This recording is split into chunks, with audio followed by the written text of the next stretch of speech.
4. They have a couple of top 10 picks. Pete, going with Kayvon Thibodeau out of Oregon. Brady, Pete says that he would fit perfectly into their scheme.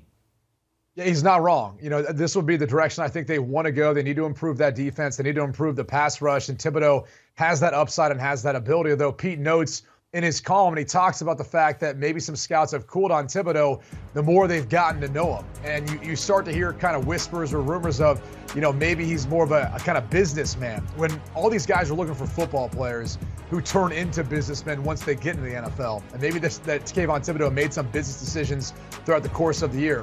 Whatever the case may be, you can't dispute his talent and his ability. I think your biggest concern is sometimes he has a tendency to disappear. When you see the highlights, you see him working against lesser offensive linemen, tight ends, running backs. You expect him to win those matchups. Other times versus better opponents, he doesn't win those matchups. So I think there is a little bit of a concern here. In my opinion, he kind of reminds me of Deion Jordan, where you can see the upside, but you can also see where he could go astray. But bottom line, the Jets need this pick. I do want to throw this back to Pete and ask him, with the David Ojabo injury, has that changed anything in your mind as far as how you compare David Ojabo to Kayvon Thibodeau in this particular spot, and maybe where the Jets would move? Because I look at both those players as similar as far as their ability, size, and maybe what they could both be in this draft. Obviously, Ojabo now has torn his Achilles, and so I don't know that anyone would take him that high given the injury. Personally, I prefer Ojabo to Thibodeau, and he would have been in my top 15 had he not torn the Achilles. But I think the league kind of prefers Thibodeau. I don't understand it. I prefer Ojabo. But, yeah, he's fallen down. He's still in my first round, but he's fallen down a little bit. And Ryan, you mentioned that Aiden Hutchinson got mad at you on set. I was there when Kayvon Thibodeau got mad at you on set as well. So that's two of the top 4 players Pete has in his mock that have been mad at Ryan Wilson on the HQ set. How do you think about that?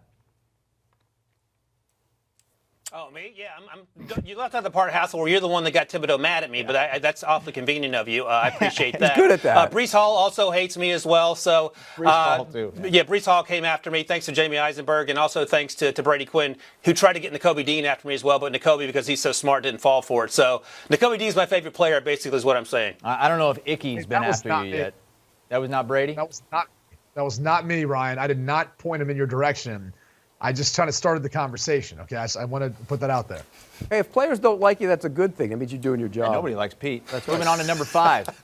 Into the Jets at 10, who picked 4 already, and Pete had them picking Kayvon Thibodeau. Brady has him going with Ahmad Gardner out of Cincinnati, who did not give up a single touchdown in his college career. I love this from Pete because Ahmad Gardner was the best cornerback in college football this past season, and he's getting him a lot of props for his film and for his play.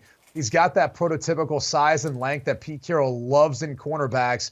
He's great at the line of scrimmage and press man-to-man or in match zone coverage.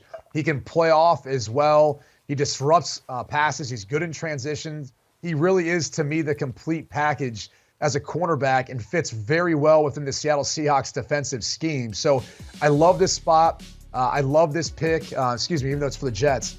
Similar scheme, though, with Robert Saleh there. But I love this spot and pick for them in looking at how he's going to fit in. The roster needs it. That's the other bottom line, is they need to be able to rush the passer. They need to be able to stop opponents on the outside. But bottom line is, I think he's jumped up a lot of people's draft boards, whether or not they want to admit it or acknowledge it with his play, even though he played at a group of 5 school as opposed to a Derek Stingley or some of the other cornerbacks that we talked about. This young man played the best of everyone at the cornerback position at Cincinnati this past year. Stingley still on the board. We will see where he goes. Let's recap the top 10. Do you want a sports network that delivers everything that matters about the game? The highlights, the picks, the instant analysis, no yelling, no fake debates, no politics. Hit the subscribe button and never miss a moment.